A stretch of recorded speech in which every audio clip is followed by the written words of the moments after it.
Season 2 begins on how I lost 80 pounds, so let's get to it.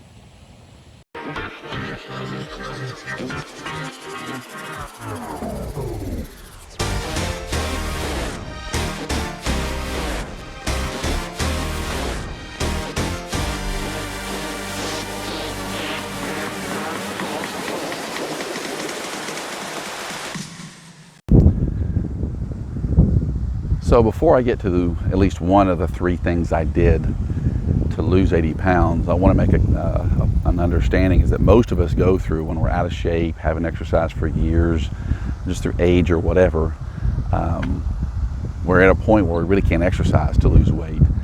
Just to give a perspective, you probably need to go do something at 45 minutes to an hour, run, bike, walk, whatever, and to lose weight. Your body just doesn't respond to weight loss in a 15-minute bicycle ride or a 20-minute run or whatever. That's really not enough. And I have a lot of my friends and family go, well, I do that and I don't lose weight. I do 15 minutes on a bicycle twice a week or 3 times a week or whatever. And that's just not enough to lose weight, especially when I was 80 pounds overweight. I knew it wasn't going to be enough. So the context I'm trying to say is I was at a point in the 3 areas of diet, exercise, and resistance training or strength training that anything I did was not going to show on the scale. It wasn't going to show in weight loss. And so I had to mentally realize the scale wasn't going to be a measuring stick for anything of the 3 things I did. And so there was kind of a point of from March of 2020 to about May or so, sometime in May of 2020, it was merely or really just about getting to a point where now, or at that point, I could do something that would show on a scale, both in diet, cardio exercise, and strength training. And so the first thing I did, focusing on cardio, and cardio specifically, was going to be a low impact because I was too heavy to run. Something I could do very easily that would not have a lot of mental obstacles. I didn't have to pull a bike out of a garage and have all this stuff in the way and go, oh, it's too much work to get my bike out. I couldn't go to a gym anyways.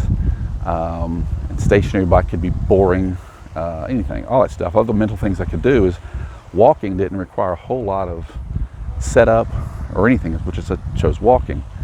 And good pair of shoes, proper clothes for the environment or the temperature or whatever the weather outside, and I could go walking. Now I walked 20 minutes a day or 20 minutes 3 times a day. Like I said, it's not enough. That's not enough to lose weight.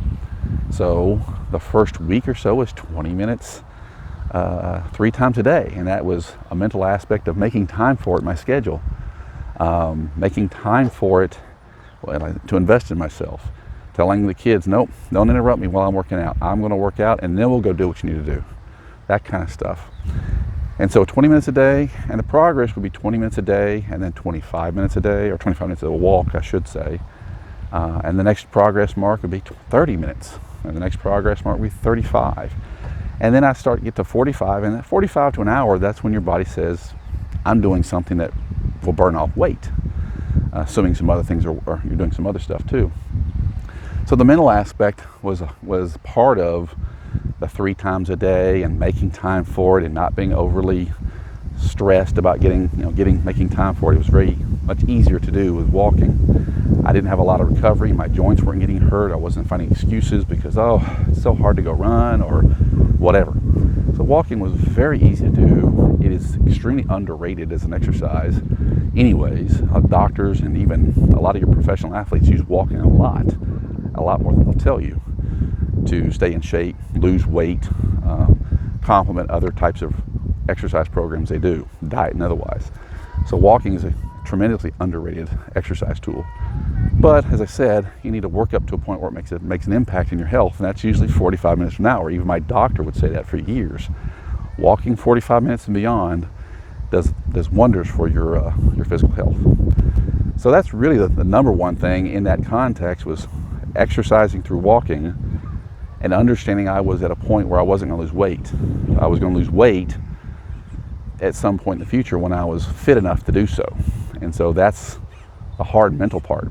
The one other aspect about walking was it was a huge mental or stress relieving tool.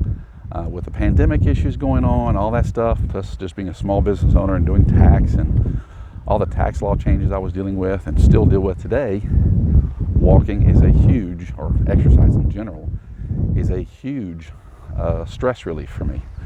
As I said, I think in earlier videos, last season, we call it that, is that mental release did a lot for me to handle other stress, i.e. the eating. So it complements some of the other two stuff I'll talk when I get to dieting and strength training as well, is it's kind of complementary. Is if I relieve that stress, I don't have the stress tool or whatever to go eat or do other things.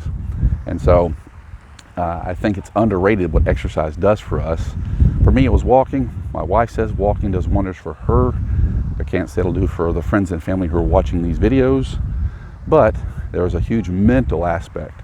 And just having that mental release where I'd listen to music or a podcast while I walk for 20 minutes a day, it became something I looked forward to and I would just mentally make time for. It was really easy, just walking the 20 minutes and so forth. Even today, I look forward to walks that are an hour plus, and they're a big deal. I don't do 3 times a day anymore, but I did. So it's still a big mental stress relieving tool today. And so don't underrate walking and what it can do for you. But it is, like I said, understanding that you have to work up to a point to lose weight is part of it. But also realize consistency is huge. You can't do any kind of health or lifestyle change and do it for 10 days and take a break. Do it for a month and take a break. And that's largely what we would do in our house. It was do it for a month and then take a break because it came July 4th, or then Labor Day, or then somebody's birthday, or something. So consistency is huge. And if you're walking or exercising that 45 minutes to an hour to burn off the calories, along with a good diet and resistance training program, which I'll talk about in another episode, but those are huge. If they're consistent and you continue to do it, it does make change. So I hope this has been helpful for friends and family who tend to ask my wife more than me what I did and do it in this polite roundabout way.